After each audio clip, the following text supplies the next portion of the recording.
Go practice I now. remember you, and I want Go. you to notice the word remember. I underlined it. I remember you in my prayers night and day. Come on. I remember you in my prayers. And then 2 verses later, verse You gotta 5, crawl it first says, before you "And I stand call up. to remembrance," very similar Crawl, word in the Greek, okay? "the Come on. genuine faith Come that to is mama. in you, Come here. which dwelt first in your Come here, grandmother Bubba. Lois and your mother Eunice, and Come I'm persuaded it's in you also." Okay, here's what he's saying. Come. He's saying, I'm praying for you. Timothy's going through a tough time. Paul's saying, I'm praying for you. But when he uses the word remember, he uses a Greek word that comes from 2 Greek words, and the root of one of those words, you won't understand it when I say it to you until we talk about it a little bit. Georgie. But it means graveyard monument. Georgie. That's what it means. And I know you think, well, I don't understand that. Okay, when you see a headstone or a monument in a graveyard, What? listen, it is we never speak freely because our words cost. Now, I know that our forefathers, by God, by the way, gave us, we are endowed by rights by our Creator, not by our government, by our Creator. That's what our Constitution says. And those rights, one of those is freedom of speech. I agree with that right. Okay, let me say that.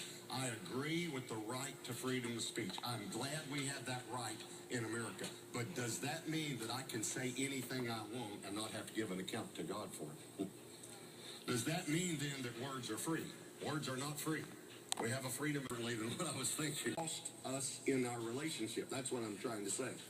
Simply because America gives me that right, that means it's possible to sin with your tongue.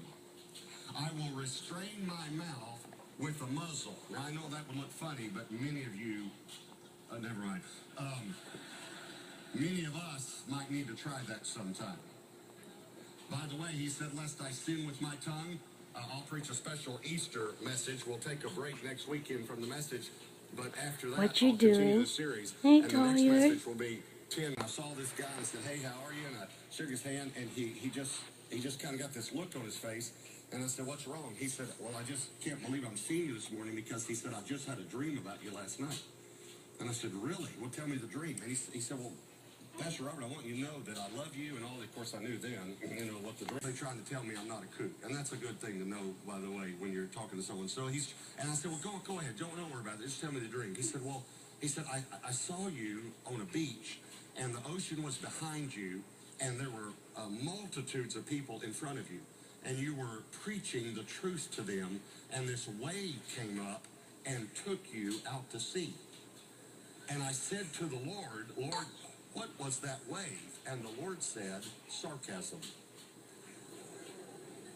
Of course, I said to him, well, that doesn't mean anything to me.